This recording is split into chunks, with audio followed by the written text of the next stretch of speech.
Hi, welcome to the National Critics' Choice Online News, and today we have a very special guest with us, and that's none other than Miss Penny Sansevieri. She's an expert in promoting authors right across United States. And Miss Penny, welcome to my show. Hi, thanks so much for inviting me to be on. It's great. It's a great pleasure. Yeah, especially it's in an informal talk show for everyone. And here at the National Critics' Choice, Miss Penny, tell us more about how you first started discovering your gift or a knack to promote authors. Well, I don't know if it's so much a gift or a knack as it is really a passion. I was 13 years ago. I got in this industry and I decided to open up my own business. And I had done marketing and publicity in the past, but not necessarily in publishing or for authors. But I was a writer. I had, book published, and I felt like the market was really changing and that what the industry needed were publicity people who could take the self-published market and really help to give it some to give it some to give it some bounce, to give it some legs, to help these authors get recognized. And there just really wasn't any place at the time that was serving them. Wow. Now, when you first discovered that that there's a lack and a void or no space for someone to specialize in promoting authors, what were the challenges that you face into in the market at that time, 13 years ago, and are there any differences today? Well, there are huge differences, and I'm glad that you asked this question because 13 years ago, um, you know, self-publishing was sort of like the little redheaded stepchild. You were never quite invited to the party. And if you self-published, that meant that you were you didn't really have another choice. That was it. It was kind of like the last of whatever. It was sort of like your last option, the last stand. And I felt that was really a wrong assessment because there were a lot of really brilliant books that were self-published that weren't finding a home in a publishing house. So it was very different at that time. Now self-publishing is really kind of the new black, right? So books like really successful books that have been wild bestsellers, have started out as self-published titles, and also publishers are now looking for successful self-published books, um, to buy, to buy them. And there are a lot of examples of that within the industry of authors who have just picked themselves up, marketed and done really well and written a good book, and the next thing you know, they're selling lots of copies and publishers are taking notice. And it's not always about getting a publisher to notice you. Certainly that's a nice benefit when Simon and Schuster comes calling.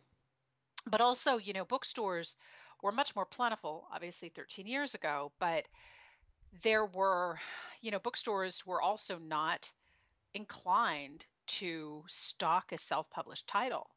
And that has now changed. We just had three self-published books in the last month picked up by a bookstore. Now, that may not seem like a huge number, but keep in mind, we're also not a publishing house. We're not pitching hundreds and hundreds of titles to a bookstore. And we're also not pitching every book that we work with to bookstores. But it's a good sign. It's a good sign, and it's really changed. And anybody out there considering publishing, you certainly have options. You can go traditional, you can wait, you can get an agent, you can get a publisher, but you can also self-publish and just say, hey, I'm going to do this, and I'm not going to wait around for people to notice me, for people to notice my book. Wow. Now, has bookstores changed their strategies today, the way it's been marketing themselves as a brand and as a household brand in the United States? Because we saw a lot of bookstores such as Borders have been closing down right across the United States and even here in Singapore and Asia. And we saw the emergence of boutique bookstores, smaller bookstores, coming out. Is that the same trend that you face in the United States, and how do they market or rebrand themselves? Well, We're seeing, and I don't know, and I hope I answer your question correctly. So let me know if this is not what you're looking for. But yes, we are seeing major bookstores. Um, Certainly, this may, in fact, be Barnes and Noble's last Christmas. I hope not, but it may be. Borders, of course, shuttered a couple of years ago, and um, it is it's kind of a sad note on society when major big box stores like Target and Walmart take take all of the bandwidth out of these smaller retailers. um, the independent stores, which is something that you mentioned, are doing really well. The American Library Association, in fact, at their meeting earlier this year, showed a huge surge in independent stores.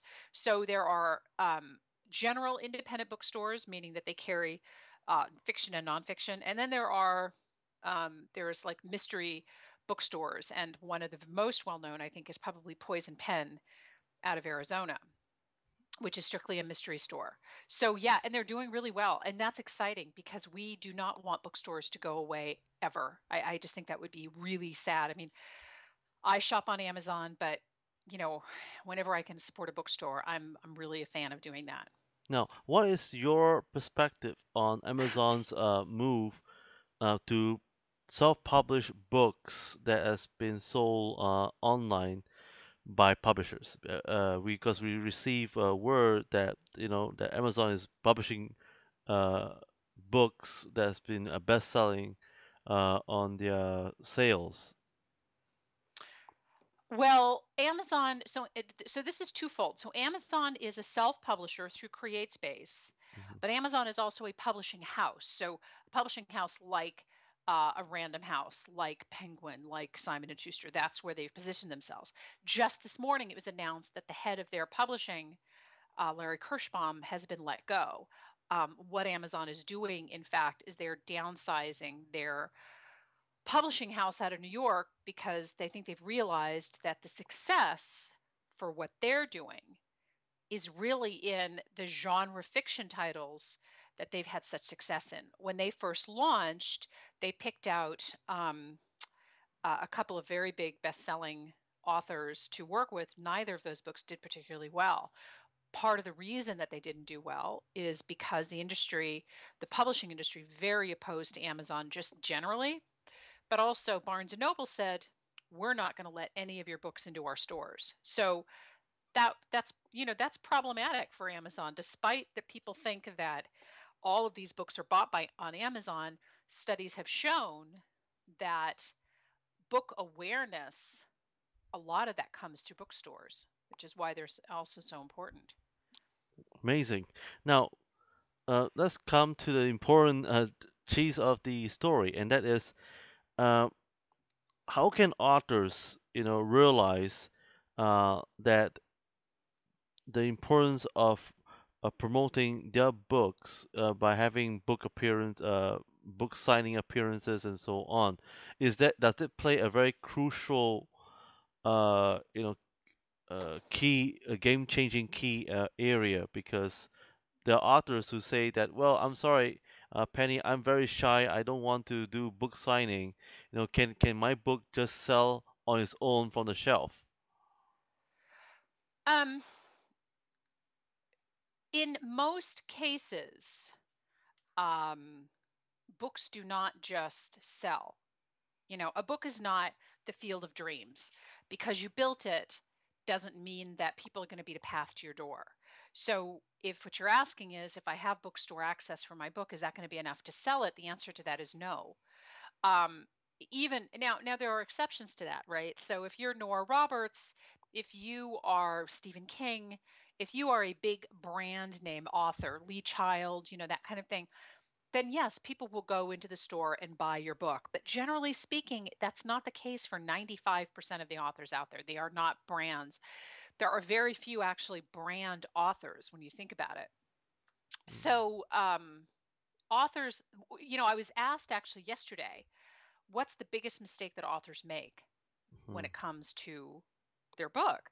And I always say underestimating the amount of work that it takes to really get a book out there. Um, so Yeah, I mean, it's great to have bookstore shelf space. It's fantastic. I think doing events is a great idea, but book signings are boring, right? So if you have a author who is just sitting at a table waiting for people to kind of show up, that's not a very exciting that's not a very exciting thing, right? But if you're out there doing a talk and you're sharing examples and you're, that builds rapport with your audience, and that can also build some significant book sales. But authors can also do events like this, not to get too far off the topic, but you can also do events like this in non-bookstore venues. So we've had authors who have done events not just at conferences or speaking events, but in different places, and even in restaurants, when they've done a special like mystery evening. Or we don't really have video stores here in the U.S. except for a few stray blockbuster video stores, but we had a book a number of years ago about the best wines to pair with the various movies, and it was a fun book. Put her into video stores so she could, kind of do that talk. She sold a ton of books that way. So there are opportunities. Authors just need to grab them and know that they do have to grab them, because books don't just fly off the shelves willy-nilly. Sadly, I wish that were the case, but Wow. Now, what will be what will be your advice for authors, for especially young and new authors, do? What must they do to promote their books, and how much hard work does it take to become a brand author, a branded author like Stephen King? well, two questions. What does an author need to do, and what does it take to become a brand? What an author needs to do really depends on who their market is. And I don't mean to come back to you with a nebulous response to your very focused question, but in order for a book to sell, an author has to reach out to the audience. They have to reach out to the readership. So let's take fiction, for example, right? In fiction, a lot of what helps a book to sell is the readership outreach. So you're reaching them doing maybe video chats, you're reaching them maybe doing um, they're doing you're doing reviews. So there's a lot of things that can um, lend themselves to that reader outreach. If you have a nonfiction book, you should, you want to obviously be talking to that community, right? So you want to be reaching out to that community. I mean, it really varies. I mean, the first thing an author has to do is figure out who are the other authors in their market, what are they doing to promote their book, and then what sort of similar actions can you take to promote your title. um, reviews are a big thing. So I think the sooner you can reach to, the sooner you can start doing that outreach, the better served that you're going to be. um, in order to become a brand, it can take, becoming a brand can take a long time.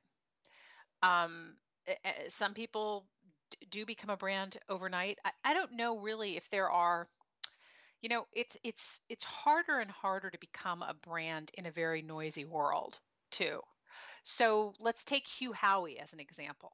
So Hugh self-published his book, Wool, and did really well with these books. I think I saw him lecture once, and I think at the height of his book sales, he was selling something like 50,000 copies, or he was making $50,000 a month, or some unbelievable amount of money.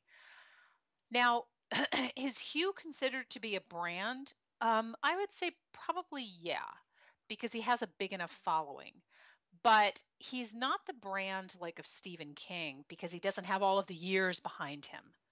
Do you see what I mean? So Stephen King could publish poetry tomorrow, and it would still probably get read by his fans. If Hugh Howey did that, people would be kind of like, there's a disconnect there. I'm not used to this guy. He's writing sci-fi. I don't know what he's doing writing this. So you can hit it big like Hugh Howey did, but that doesn't necessarily make you a brand right out of the gate. It takes that reader loyalship, the loyal reader following you, that really kind of builds that, and that, like I said, that takes considerable amount of time.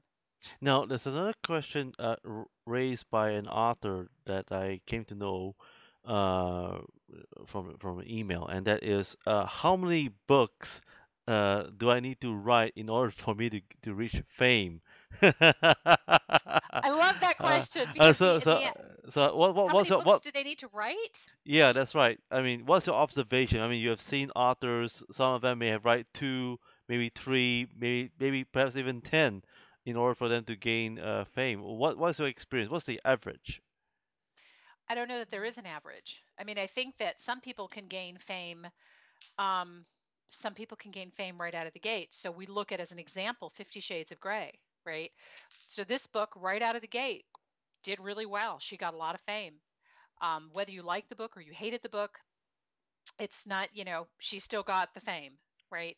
But then we look at, again, let's take Hugh Howey. He's another self published author. She was self published too. Um, so you look at Hugh Howey and you see that he published, I think he had two or three books out before he really sort of hit it big, right? So um, it it it it depends. A lot of it had to do, frankly, on the 50 Shades market, which was the romance market tends to be, you know, bigger and bolder and much more boisterous, I think. Um, but more, it's hard. I see a lot of authors, and it's a little heartbreaking in a way because I see a lot of authors who will pull out all the stops for one book. And this may be a great book, but they're sitting in a really compressed and busy market. So, hypothetically, let's say like dieting or dating or something like that. If you're writing a dating book or if you're writing a relationship book or a diet book, you're sitting in a very, very heavy, um, very busy industry. And unless you have something that is just completely off the charts unbelievable, it's probably going to take, a little bit of effort. And most of the time when that happens, we see an author who just right out of the gate wants the book to kind of work work all of its magic for them. And that just doesn't you know that doesn't that doesn't tend to happen. It can do many good things. So I'm not telling authors, look, lower your expectations before you do this, not at all, but set realistic goals that you can actually attain, because going from nothing to an invitation to the Oscars is not very likely to happen, you Mhm. know right out of the gate. So have your big dreams. I think that's great, but make sure that you have realistic goals that you can hit, because by hitting those goals it will continue to propel you forward. And that's really what you need. Most books need long-term marketing to be successful. And by long term I mean longer than, you know, a month or even 3 months certainly. Wow. Now, speaking about marketing, we have another question by an author as well, and it says, um, do book awards and competitions help to boost, the my presence and my brand as an author? Yes, yes, they do. I think books that win lots of competitions do get noticed. So enter reputable competitions. Writer's Digest has a good one, and I've done a lot of the voting for many of these, and they're really very effectively done. Writer's Digest has one. IBPA, Mm. which is Independent Book Publishers Association, has what they call the Ben Franklin Awards. You really there are some awards scams out there. So you just want to be careful. Make sure that it is reputable and that you're getting more than just a gold star if you win. Um, they do all cost money to enter, so keep that in mind too. That it's in some cases it's $50, in some cases it's $200. So, but they're worth it if you can win them, definitely. Wow. Now, what do you think about the Man Booker Prize now that's been extended to American authors? Because at one time the Man Booker Prize was only limited within Europe, and they just made an announcement about a month ago to the press that is now open to the North America. Is this a good thing? I'm not familiar with that particular, what the nature of that particular prize. But I think that anything that is crossing borders like that is a good thing. most definitely. And to your market, um, the international market is a hugely overlooked area, what I feel, by US publishers, because you guys are, I mean, there are big book sales being made overseas, both in Europe and in Asia, and in particular in genre fiction. So any kind of crossover like you're talking about, I think is always a good thing. Well, now, what kind of outlook can you tell us, in terms of trends, where is the United States going in terms of the publishing industry? Um, what do you see in the next 5 years? Do you think that the role of marketing has become will play a very important key role, especially social media and the internet? How does this affect? Well, the uh, where I see publishing in the next 5 years is that ebooks are going to get even bigger. I think that the digital publishing industry is going to become um, a much bigger component. I believe that in order to survive, traditional publishers are going to need to create a new model. And that model is going to be where authors are committing, they're putting up their own money, um, to sign on with a publishing partner, as opposed to Simon and Schuster or Wiley just calling you and saying, hey, we want your book and we're going to give you this advance. I think advances will go away with the exception of big celebrity authors.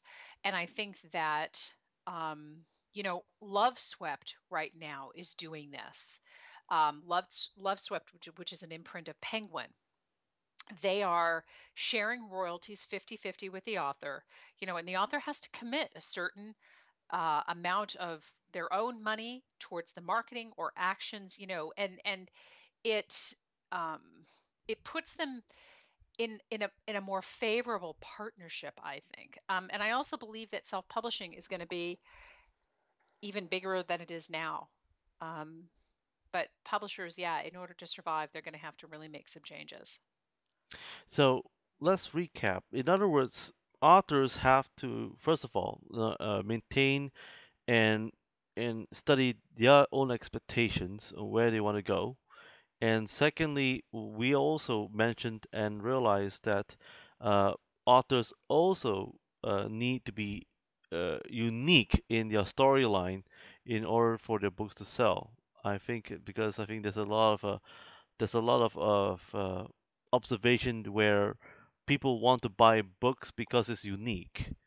It has Right. yeah, so it's different. Just like the Fifty Shades of Grey was unique, and so is J.K. Rowling's no, Harry Potter was unique, and so is Stephen King. He's got his own style of writing, and John Grisham. And also, speaking about marketing, and it seems to me that uh, authors will have to put in effort of their own time to actually be present in unique Hmm. events, as you said. Yeah, yeah, they're going to have to really, you know, here's the thing, right, Robin, is um, uh, publishing is a business. Publishing is a business. It is a um, and like any business, it requires planning, it requires marketing, it requires that you do certain things with a business mindset, um, that are going to help you to propel the business forward. So many times authors look at publishing as this sort of creative thing, which it is, that will sort of self-propel to success, and that just doesn't happen. When you have that business mindset and you say, okay, if I'm opening a store, what am I going to do to promote that store? I'm not just going to open a store and buy a bunch of inventory and hope somebody shows up. You would never do that. Mhm. You're going to do your marketing, you're going to get your flyers out, you're going to get whatever it is you're going to get. The same thing is true for a business. And as you know, there are 3,500 books published every day in the US, Really? right? Wow. So, yeah, Amazing. yeah. So you really have to um, You have to do the work. You have to be willing and you have to be passionate. So be passionate about whatever project that you're doing, because that passion will help to keep, Hmm. fueling the fire to get yourself out there. And that's not to say that you have to be doing 75 things to market your book a day. If you do one or two things a day to market your book, you are still light years ahead of most authors that I see and that I talk to, who are just kind of, I don't know what to do, so I'm not going to do anything. Now, we have another question from an author also here in Singapore, and that is, Dear Miss Penny, what kind of recommendation can you give for me as a new author? Because I have a day job. So, how many hours do authors, well, especially new authors, need to put in to promote their book? How often is it done in the United States? What kind of best practices that has been done by authors who have a day job? That's a great question, because I will tell you that 99% of the authors that I work with have a day job. So that's a fantastic question. And I would say that if you can do one or two things a day, that's great. And you know what? Here's the other thing, right? So we always hear, oh, I have to be on social media. I have to be on Pinterest. I have to be on Facebook. I have to be on Twitter. I have to be on all these other sites. The only sites that you have to be on are sites that make sense for your audience. Okay. So, um, really, my recommendation is master one thing at a time. So if the only thing that you have time for is to blog on your site, then do that. If you have time to be on Facebook, great, add that to it. Don't pick a whole bunch of things to do that are just going to overwhelm you. Find something that you're good at and do that well, because what happens is I see authors, they get, 10 or 15 social media accounts, and then they don't really keep up any of them. So if you're not having communication on those sites, there's no point in having them. So find, one or two things a day.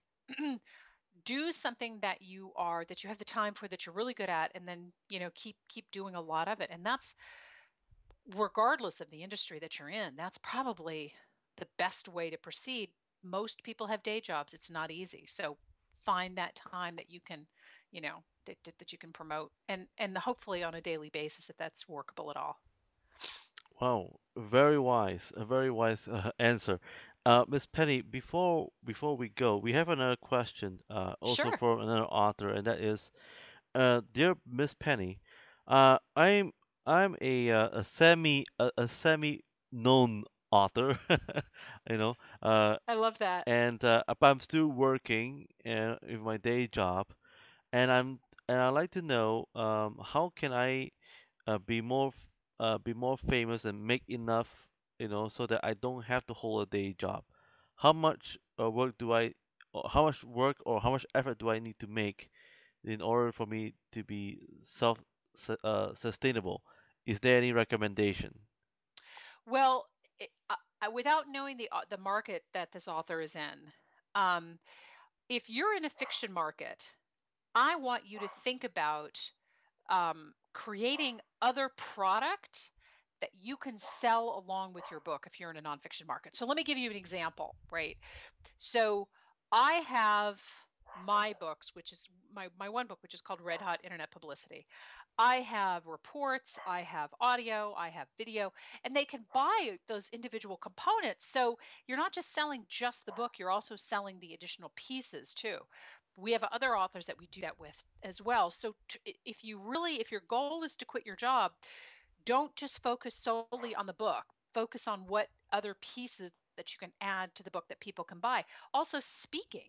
If you can do public speaking, that's a fantastic way to get yourself out there, because you'll make more money doing speaking and selling books back in the room than you will, um, than you will just selling your individual books. Wow. In other words, authors have to have a thick skin. They have to develop a thick skin then. Yeah, you do. You have to develop a thick skin. You have to really love, um, or at least get used to rejection. You have to, and surround yourself with other people who are doing what you're doing, whether that's, online or in person. because it's, it's like starting up any business. It's very rewarding. I love it. I wouldn't be doing anything else. But there's also a lot of work that goes into it. I mean, I do a lot of speaking, um, and I love doing speaking. I don't always want to be flying all over the place. It sounds, at one time, it sounded glamorous until you actually get on a plane and you realize it really isn't glamorous at all. Mhm. Um, but you decide what you're willing to give up to be successful. And success is a process. I don't know that anybody ever actually arrives there and says, "Ooh, I'm successful." Wow. Um, you just you keep at it and find something you're passionate about. And I have a favorite saying that I actually have on the wall in my office: "Do what you love, and you'll never work another day in your life." So I give that to Wow. your listeners. I think that's a great thing to live by. Now there's another question. I'm sorry. That's Sure. coming. That came up, and that is, dear Miss Penny, I'm an author from Malaysia. Could you tell us about failures? Uh, have you faced authors who have failed, you know, in promoting their book, or actually, or even no one has actually bought many of their books, or none at all? And if that is so, do they actually go on writing their second or third book? The answer is, that's a great question, by the way. The answer is yes and yes. So, yes, we've worked with authors who, didn't do as well as they may have hoped, didn't sell as many as they had hoped. I think authors oftentimes do over anticipate how many copies of their book that they'll sell. And given how saturated the market is, you want to be realistic with that. But the second piece to that question is, yeah, they go on to write other books. You know what? We have a guy that we worked with, God love him. His first book was about his experience being bipolar, which is a struggle to write these books. And he did okay, with um, the promotion. And of course, he wanted to sell more. He wanted his memoir to be turned into a movie, of course. But he went on to write other books, and he continues to write. And when I met him, he wasn't even on Facebook. Now he's in his 70s, and he's on Facebook, and he's doing all this stuff, and he's tweeting, and and more power to him. But he realized that he had to continually put content out there, which is important. Wow. Now we have a question right now that came in not too long ago, and that is from the marketing side. Dear Miss Penny, what advice can you give us? Um, well, could you give us three key points on how we can encourage authors who have failed?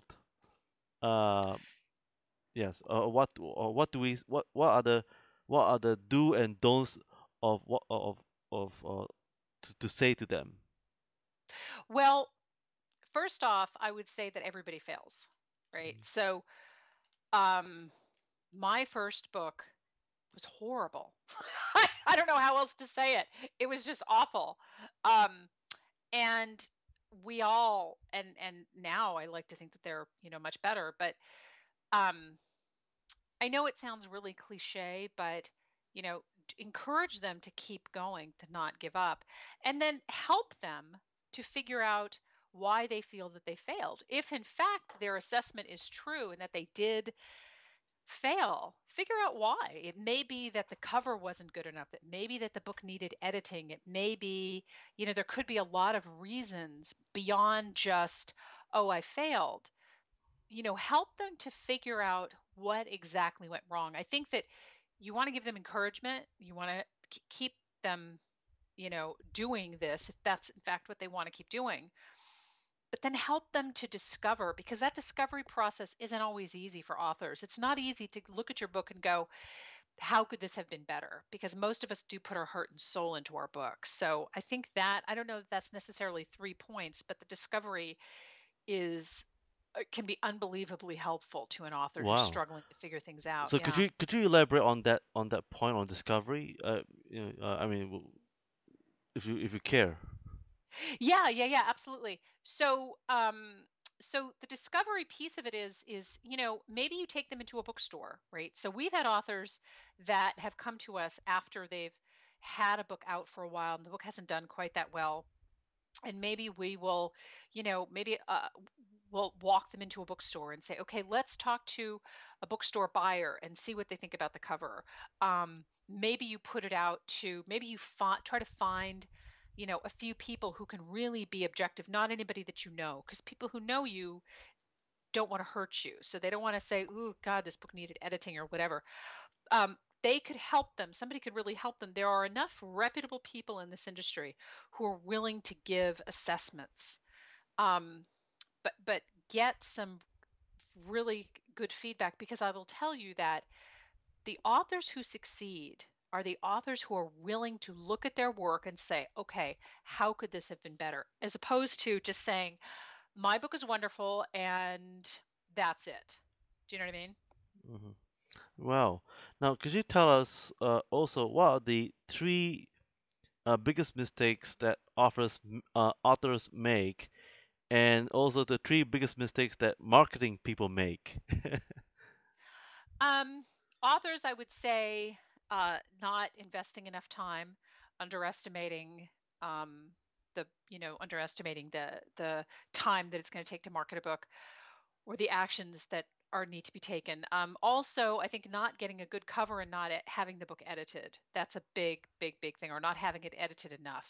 Big, big, big problems with most of the books that we see that are not successful.